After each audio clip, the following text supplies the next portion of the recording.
नमस्कार विद्यार्थी मित्रांनो, स्वागत आहे तुमचं एका नवीन व्हिडिओमध्ये. आजच्या व्हिडिओमध्ये मी तुमच्यासाठी खूप महत्त्वपूर्ण प्रश्न घेऊन आले आहे. तर व्हिडिओ स्किप न करता व्हिडिओ पूर्ण बघा.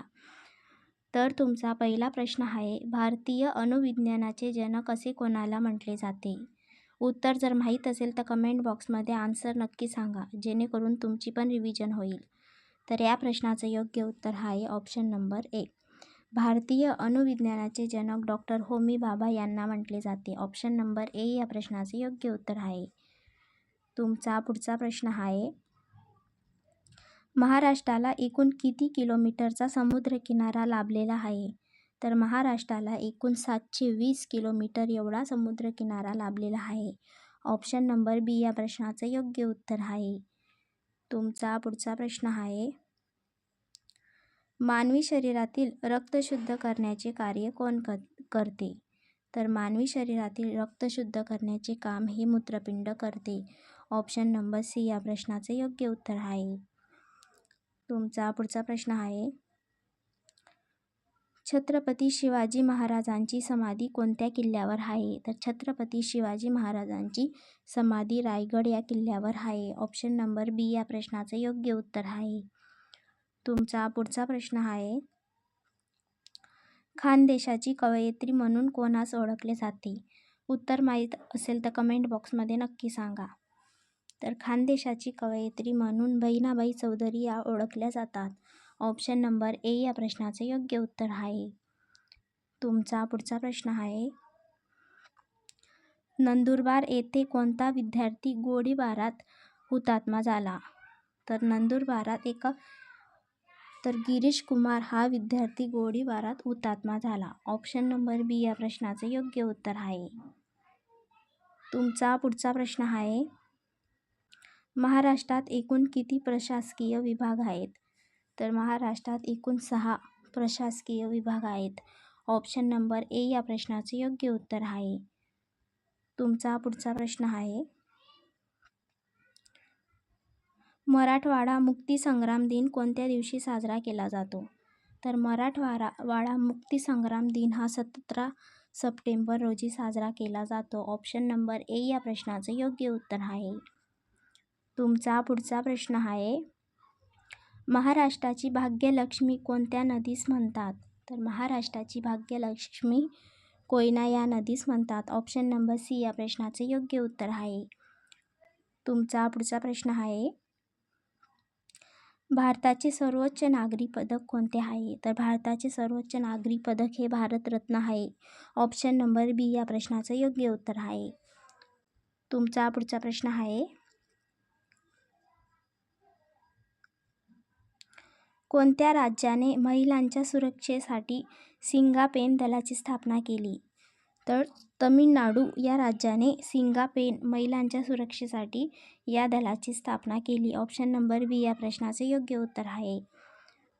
तुमचा पुढचा प्रश्न आहे, नंदी कोलू कोणत्या राज्याचे पारंपरिक नृत्य आहे? तर नंदी कोलू हे कर्नाटक या राज्याचे पारंपरिक नृत्य आहे. ऑप्शन नंबर ए या प्रश्नाचे योग्य उत्तर आहे. तुमचा पुढचा प्रश्न आहे, जागतिक लोकसंख्या दिन कधी साजरा केला जातो? तर जागतिक लोकसंख्या दिन हा 11 जुलै रोजी साजरा केला जातो. ऑप्शन नंबर ए या प्रश्नाचे योग्य उत्तर आहे. तुमचा पुढचा प्रश्न आहे, भारताचा राष्ट्रीय खेळ कोणता आहे? तर भारताचा राष्ट्रीय खेळ हा हॉकी आहे. ऑप्शन नंबर बी या प्रश्नाचे योग्य उत्तर आहे. तुमचा पुढचा प्रश्न आहे, संयुक्त महाराष्ट्र सभेची स्थापना कोठे झाली? तर संयुक्त महाराष्ट्र सभेची स्थापना ही मुंबईमध्ये झाली. ऑप्शन नंबर डी या प्रश्नाचे योग्य उत्तर आहे. तुमचा पुढचा प्रश्न आहे, सीमा सुरक्षा बल म्हणजेच BSFची स्थापना कोणत्या वर्षी झाली? तर BSFची स्थापना 1965 साली झाली. ऑप्शन नंबर बी या प्रश्नाचे योग्य उत्तर आहे. तुमचा पुढचा प्रश्न आहे, फर्दापूरची लेणी आणि रुद्रेश्वर लेणी कोणत्या लेणींना म्हटले जाते? तर सांगा बघू, फर्दापूरची लेणी आणि रुद्रेश्वर लेणी कोणत्या लेणींना म्हटले जाते? तर अजिंठा लेणी यांना फरदापूरची लेणी आणि रुद्रेश्वर लेणी म्हणूनही ओळखले जाते. ऑप्शन नंबर बी या प्रश्नाचे योग्य उत्तर आहे. तुमचा पुढचा प्रश्न आहे, जगाची 90% लोकसंख्या कुठे राहते? तर जगाची 90% लोकसंख्या ही उत्तर गोलार्धात राहते. ऑप्शन नंबर ए या प्रश्नाचे योग्य उत्तर आहे. तुमचा पुढचा प्रश्न आहे, सर्वात कमी लोकसंख्या असलेला देश कोणता? तर सर्वात कमी लोकसंख्या असलेला देश हा व्हॅटिकन सिटी आहे. ऑप्शन नंबर बी या प्रश्नाचे योग्य उत्तर आहे. तुमचा पुढचा प्रश्न आहे, हॅलेचा धूमकेतू किती वर्षातून दिसतो? तर हॅलेचा धूमकेतू हा 76 वर्षातून दिसतो. ऑप्शन नंबर सी या प्रश्नाचे योग्य उत्तर आहे. तुमचा पुढचा प्रश्न आहे, 1984 मध्ये भोपाळ येथे झालेल्या दुर्घटनेला कोणता वायू कारणीभूत ठरला होता? तर 1984 मध्ये भोपाळ येथे झालेल्या दुर्घटनेला मिथाईल आयसोसायनाइड हा धातू कारणीभूत ठरला. तर ऑप्शन नंबर बी या प्रश्नाचे योग्य उत्तर आहे. तुमचा पुढचा प्रश्न आहे, कर्मवीर कोणाला म्हटले जाते? तर कर्मवीर भाऊराव पाटील यांना म्हटले जाते. ऑप्शन नंबर ए या प्रश्नाचं योग्य उत्तर आहे. तुमचा पुढचा प्रश्न आहे, वारकरी चळवळीचा पाया कोणी बांधला? तर वारकरी चळवळीचा पाया संत ज्ञानेश्वर यांनी बांधला. ऑप्शन नंबर ए या प्रश्नाचे योग्य उत्तर आहे. पुढचा प्रश्न आहे, विधवांच्या शिक्षणासाठी अनाथ बालिकाश्रम कोणी सुरू केलं? तर महर्षी कर्वे यांनी सुरू केले होते. ऑप्शन नंबर ए या प्रश्नाचे योग्य उत्तर आहे. तुमचा पुढचा प्रश्न आहे, नर्मदा नदीचा उगम कुठे होतो? तर नर्मदा नदीचा उगम अमरकंटकमध्ये होतो. ऑप्शन नंबर बी या प्रश्नाचे योग्य उत्तर आहे.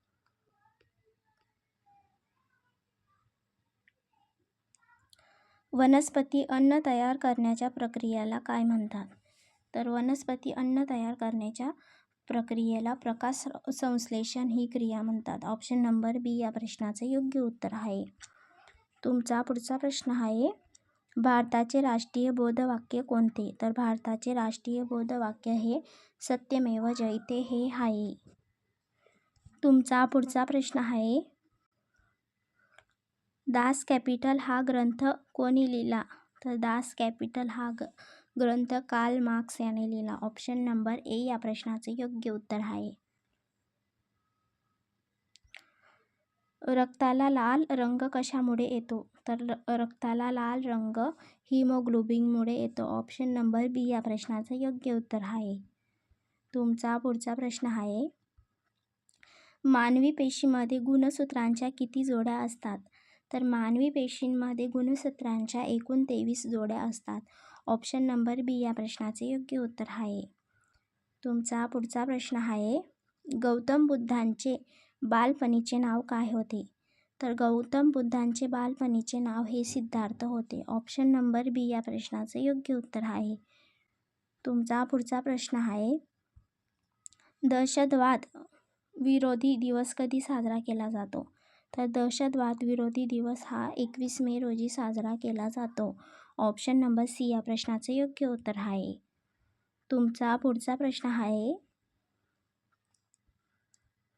भारताचे पॅरिस म्हणून कोणते शहर ओळखले जाते? तर भारताचे पॅरिस म्हणून जयपूर हे शहर ओळखले जाते. ऑप्शन नंबर बी या प्रश्नाचे योग्य उत्तर आहे. तुमचा पुढचा प्रश्न आहे, भारतीय राष्ट्रीय काँग्रेसची स्थापना कोणत्या वर्षी झाली? तर राष्ट्रीय काँग्रेसची स्थापना 1885 साली झाली. ऑप्शन नंबर बी या प्रश्नाचे योग्य उत्तर आहे. तुमचा पुढचा प्रश्न आहे, इन्कलाब जिंदाबाद हा नारा कोणी दिला? तर इन्कलाब जिंदाबाद हा नारा भगतसिंग यांनी दिला. ऑप्शन नंबर बी या प्रश्नाचे योग्य उत्तर आहे. तुमचा पुढचा प्रश्न आहे, माँसाहेब जिजाऊ यांच्या वडिलांचे नाव काय होते? तर माँसाहेब जिजाऊ यांच्या वडिलांचे नाव लघुजीराव जाधव हे होते. ऑप्शन नंबर बी या प्रश्नाचे योग्य उत्तर आहे. तुमचा पुढचा प्रश्न आहे, तानाजी मालुसरे यांनी कोणता किल्ला जिंकला होता? तर तानाजी मालुसरे याने कोंढाणा हा किल्ला जिंकला होता. व्हिडिओ जर तुम्हाला हेल्पफुल वाटला असेल तर व्हिडिओला लाईक आणि चॅनलला सबस्क्राईब करून घ्या.